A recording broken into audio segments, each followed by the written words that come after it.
संगतीनं माझ्या ढोल बजावे, धक धक माझा दिल धडकावे, तुझ्या वाचून मी कसे ग राहावे. तो आज के वीडियो में हम देखने वाले हैं हाउ टू कैलकुलेट करंट. तो चलो यहाँ पे सबसे पहले मैं यहाँ पे लिख देता हूँ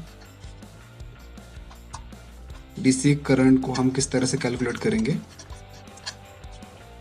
इसका फॉर्मूला है I is equal to P बोलो तो अपना पावर, उसको हम वैट भी बोलते हैं. तो यहाँ पे वैट लिख देता हूँ और इसके नीचे लिख देता हूँ वोल्टेज और इसके अंदर फी लिख देते हैं.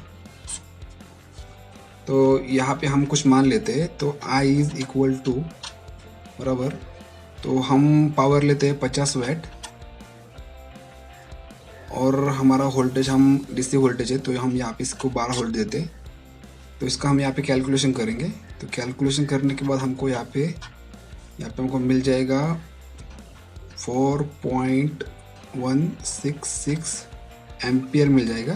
तो यहाँ पे मैंने इसको एम्पियर लिख दिया है. यहाँ पे हमारा ये 4.66 एम्पियर आ गया.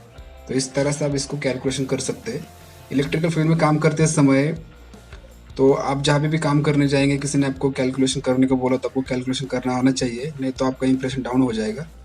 सामने वालों को भी लगना चाहिए कि ये इलेक्ट्रिशियन में कुछ दम है, अच्छी तरह से कैलकुलेशन वगैरह सब आता है इसको, तो ये अच्छा इलेक्ट्रिशियन है, इलेक्ट्रिकल फील्ड में काम कर सकता है, इसलिए आपको ये सभी कैलकुलेशन आना चाहिए. तो यहाँ पे हमारा ये हो गया डीसी करंट का. तो इस तरह से हम कैलकुलेशन करेंगे. तो इसके बाद हम देखेंगे सिंगल फेज. तो सिंगल फेज को इस तरह से लिखते हैं, इसका साइन है इस करंट. तो हम सिंगल फेज को यहाँ पे इसका कैलकुलेशन कर लेंगे.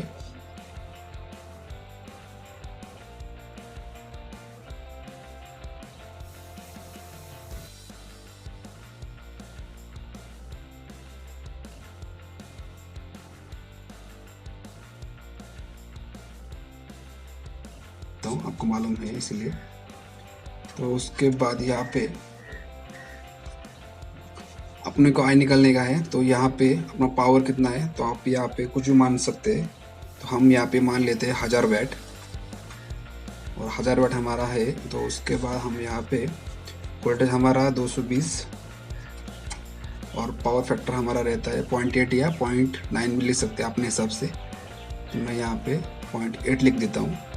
उसके बाद इसका कैलकुलेशन कर लेते हैं. कैलकुलेशन करने के बाद हमको यहाँ पे मिल जाएगा.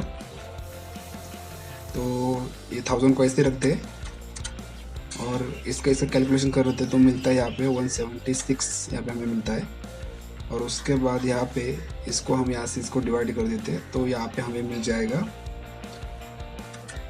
5.68 एम्पियर हम यहाँ पे मिल जाएगा. तो इस तरह से आप इसको कैलकुलेशन कर सकते हैं. ये सिंगल फेज है हमारा, मैं यहाँ पे लिख देता हूँ. सिंगल फेज का कैलकुलेशन आप इस तरह से कर सकते हैं. कोई भी मुश्किल नहीं है, बहुत ही आसान है, लेकिन आपको समझ में आना चाहिए. तो इस तरह से आप इसको कैलकुलेशन कर सकते हैं. जहाँ पे भी जाओगे कैलकुलेशन कर लोगे अच्छी तरह से. किसी भी कस्टमर के पास जाओगे तो वो आपको पूछेगा कि मुझे इन्वर्टर लेना है तो कितना वैट का लूँ. तो इस तरह से आप उसको कैलकुलेशन करके बता सकते हो कि आपको कितने वैट का इन्वर्टर लेना है. तो इस तरह से आपका इंप्रेशन उस पर बहुत अच्छा पड़ जाएगा. तो इस तरह से कैलकुलेशन होता है 3 फेज करंट.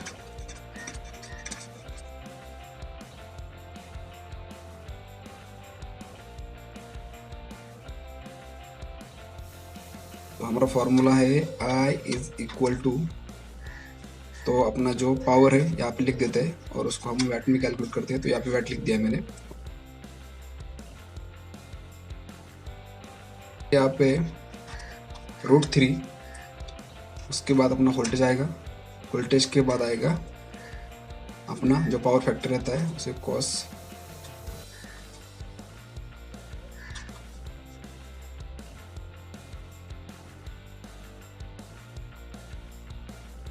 तो पावर फैक्टर लिख देता हूँ यहाँ पे, पावर फैक्टर. तो यहाँ पे अपना जो मान लिया था 1000 वैट, यहाँ पे 1000 वैट लिख देते हैं. और उसके बाद √3 की वैल्यू यहाँ पे हम लिखेंगे 1.73. यहाँ पे √3 की वैल्यू है तो इसको हमने यहाँ पे लिख दिया। उसके बाद अपना 3 फेज का वोल्टेज यहाँ पे मैं 415 लिख देता हूँ।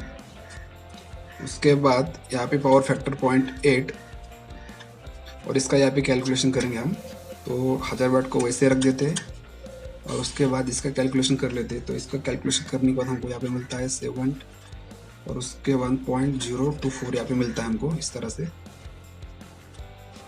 फिर इसके बाद इसको इससे डिवाइड करेंगे। डिवाइड करने के बाद हमको यहाँ पे मिलता है 1.73 एम्पियर। तो इस तरह से आप इसको कैलकुलेशन कर सकते हैं। आपको सिर्फ फॉर्मूला ध्यान में रखना है और इस तरह से आप बड़े आसानी से इसका कैलकुलेशन कर सकते हैं। कुछ भी दिक्कत नहीं है। इलेक्ट्रिशियन का काम कर रहे हो तो ये फार्मूला आपको ध्यान में रहना चाहिए, आना चाहिए। इसमें आपको कुछ भी दिक्कत है तो आप मुझे बोल देना, उसका आंसर मैं कमेंट बॉक्स में लिख दूंगा। वीडियो अच्छा लगे तो लाइक कर देना, हमारे चैनल को सब्सक्राइब कर दो और इस वीडियो को अपने सभी दोस्तों को शेयर भी कीजिए। तो आज के लिए इतना ही, तो मिलते हैं नेक्स्ट वीडियो में। तब तक के लिए बाय बाय।